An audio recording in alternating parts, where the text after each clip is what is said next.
Hello, I'm Tom Ivey from Video Gamer with Steve Burns talking about Dead Island Definitive Edition. Oh, it's exciting. Is it? You tell me you've played it, Tom. I was very not excited. Mm-hmm. And then I played it. And I'm like, this is actually lots of fun. So they fixed it then? Well, I don't know, to be honest. Well, I played it 5 years ago on Xbox 360 and I hated it. And it was garbage, It was awful. right? I hated it so much. I could not understand why people liked it, why it got reasonable reviews, why it sold. I understand why it sold well. They marketed it quite well, didn't they? Mm-hmm. But it just felt like an awful game. Now, they made it look quite pretty. It looks a lot nicer than it did before. And somehow, I'm enjoying it a lot more now. It performs a lot better as well. It ran really bad in terms of frame rate on Xbox 360 and PS3. It runs better now. Not perfect by any means, but better. And possibly that has translated over to the controls feeling a bit more responsive and that kind of thing. But I'm just enjoying it a lot. Like, I've put far more hours into it than I ever thought I would for a re-release. And it's just a good, fun, zombie survival sort of RPG. So when it was announced, it had the trailer and everything, and then it came out, and I remember seeing review builds for it, and it was just in shit state. It was really, really bad on the last-gen consoles.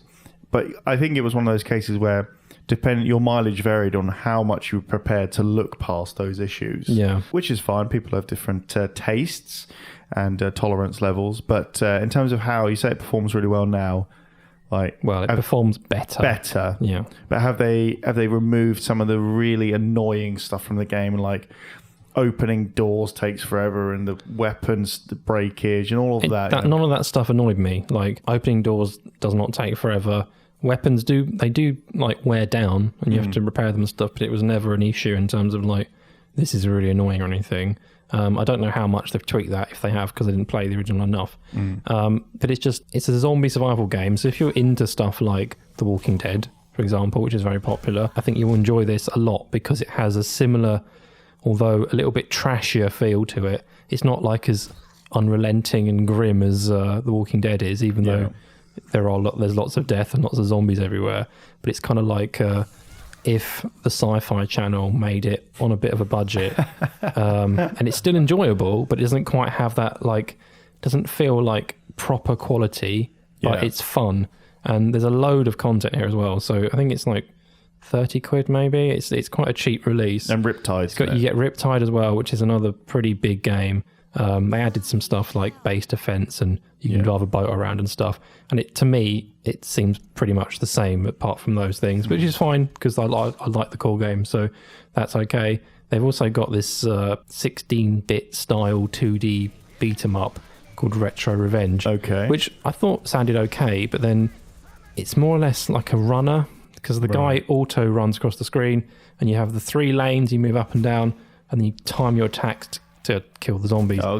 And it looks quite nice, but I just got bored of it very quickly. It didn't really interest me at all after you've seen he's got the lawnmower attack and stuff. That's cool. But that doesn't really matter because the core, you get the 2 fairly big games. Like the original Dead Island, you could probably put at least 20 hours into.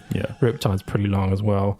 And I think if you kind of like the idea of Dead Island, but you didn't like the fact that it looked awful, janky controls, it just didn't feel like a very polished game at all. Now it does feel like it's had that level of attention paid to it.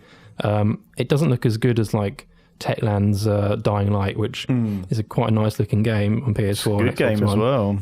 But it's on the same engine, I think, now, so it does look fairly similar.